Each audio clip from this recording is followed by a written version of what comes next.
السلام علیکم ورحمۃ اللہ وبرکاتہ۔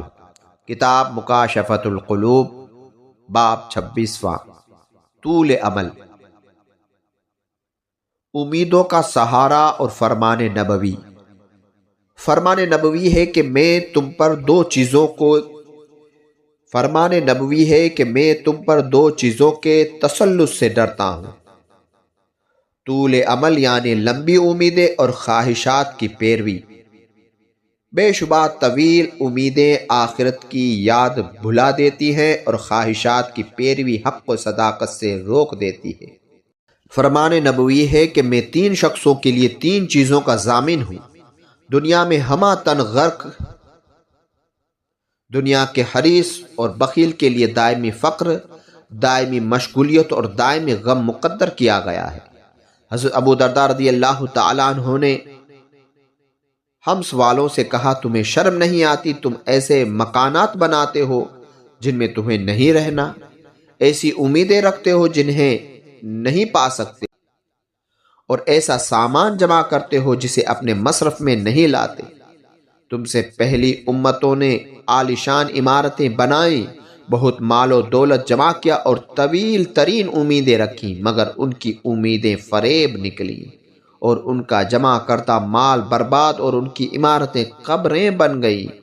حضرت علی رضی اللہ تعالیٰ عنہ نے حضرت عمر رضی اللہ تعالیٰ عنہ سے کہا، اگر تم اپنے دوست سے آرزوئے ملاقات رکھتے ہو، ملاقات کی آرزو رکھتے ہو، تو پیوند لگا کپڑا پہنو، پرانا جوتا استعمال کرو، امیدیں کم کرو اور پیٹ بھر کر نہ کھاؤ۔ حضرت آدم علیہ السلام نے اپنے بیٹے شیث علیہ السلام کو 5 باتوں کی وصیت کی اور فرمایا، اپنی اولاد کو بھی یہی وصیت کرنا۔ وہ وصیت کیا ہے؟ عارضی دنیا پر مطمئن نہ ہونا۔ میں جاویدانی جنت میں مطمئن تھا، اللہ تعالیٰ نے مجھے وہاں سے نکال دیا۔ عورتوں کی خواہشات پر کام نہ کرنا، میں نے اپنی بیوی کی خواہشات پر شجر ممنوعہ کھا لیا اور شرمندگی اٹھائی۔ ہر ایک کام کرنے سے پہلے اس کا انجام سوچ لو، اگر میں انجام سوچ لیتا تو جنت سے نہ نکالا جاتا۔ جس کام سے تمہارا دل مطمئن نہ ہو اس کام کو نہ کرو، کیونکہ جب میں نے شجر ممنوعہ کھایا تو میرا دل مطمئن نہیں تھا، مگر میں اس کے کھانے سے باز نہ رہا۔ کام کرنے سے پہلے مشورہ کر لیا کرو، کیونکہ اگر میں فرشتوں سے مشورہ کر لیتا تو مجھے یہ تکلیف نہ اٹھانی پڑتی۔ مجاہد رحمت اللہ تعالیٰ علیہ کا قول ہے، مجھ سے عبداللہ بن عمر رضی اللہ تعالیٰ عنہ نے فرمایا کہ صبح کو شام کی فکر نہ کرو اور شام کو دوسری صبح کی فکر نہ کرو۔ موت سے پہلے زندگی کو، بیماری سے پہلے تندرستی کو غنیمت سمجھو، کیونکہ پتہ نہیں کل تمہارا کیا حال ہوگا۔ اللہ تعالیٰ سے کما حق کہو، شرم کرو۔ حضور صلی اللہ تعالیٰ علیہ وسلم نے صحابہ کرام سے فرمایا، کیا تم سب جنت میں جانے کی تمنا رکھتے ہو؟ انہوں نے عرض کی، ہاں یا رسول اللہ صلی اللہ تعالیٰ علیہ وسلم۔ آپ نے فرمایا، امیدیں کم کرو اور اللہ تعالیٰ سے کما حق کہو، شرم کرو۔ صحابہ کرام نے عرض کی، یا رسول اللہ صلی اللہ تعالیٰ علیہ وسلم، ہم اللہ سے شرم کرتے ہیں۔ آپ نے فرمایا، حیا وہ نہیں جو تم سمجھتے ہو، حیا یہ ہے کہ تم قبروں اور ان کی تکالیف کو یاد کرو، پیٹ کو حرام سے محفوظ رکھو، دماغ کو برے خیالات کی آماج گاہ نہ بناؤ، اور جو شخص آخرت کی عزت چاہتا ہے وہ دنیاوی زینتوں کو ترک کر دے۔ یہی حقیقی شرم ہے اور اسی سے بندہ اللہ تعالیٰ کا قرب حاصل کرتا ہے۔ فرمان نبوی ہے، اس امت کی اولین نیکی زہد اور یقین ہے، اور اس کی ہلاکت کا آخری سبب بخل اور جھوٹی امیدیں ہیں۔ ارشادات صحابہ۔ حضرت ام منذر رضی اللہ تعالی عنہا سے مروی ہے، ایک مرتبہ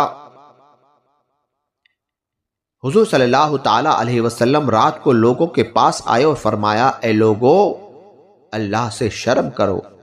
صحابہ کرام نے عرض کیا کس طرح یا رسول اللہ صلی اللہ تعالی علیہ وسلم؟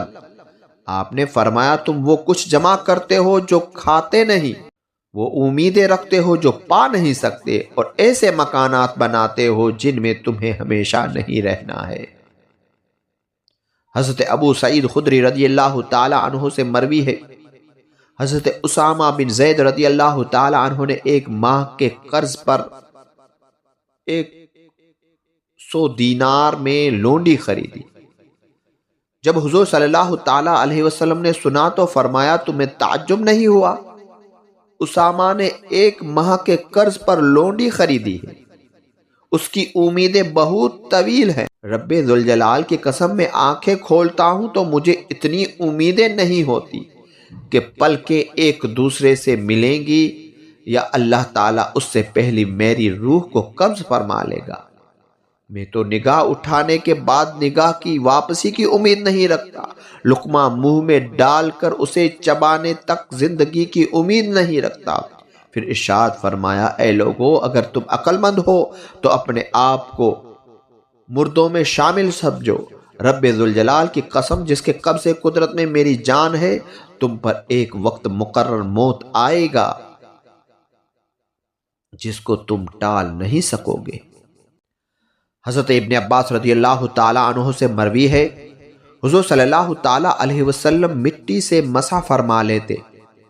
میں عرض کرتا حضور پانی قریب ہے، آپ فرماتے کیا خبر میں پانی تک پہنچ سکوں یا نہ پہنچ سکوں؟ روایت ہے کہ حضور صلی اللہ تعالی علیہ وسلم نے 3 لکڑیاں لی، ایک کو سامنے، دوسری کو پہلو میں اور تیسری کو دور نصب فرمایا اور فرمایا جانتے ہو یہ کیا ہے؟ صحابہ نے عرض کی اللہ اور اس کا رسول صلی اللہ تعالی علیہ وسلم بہتر جانتا ہے۔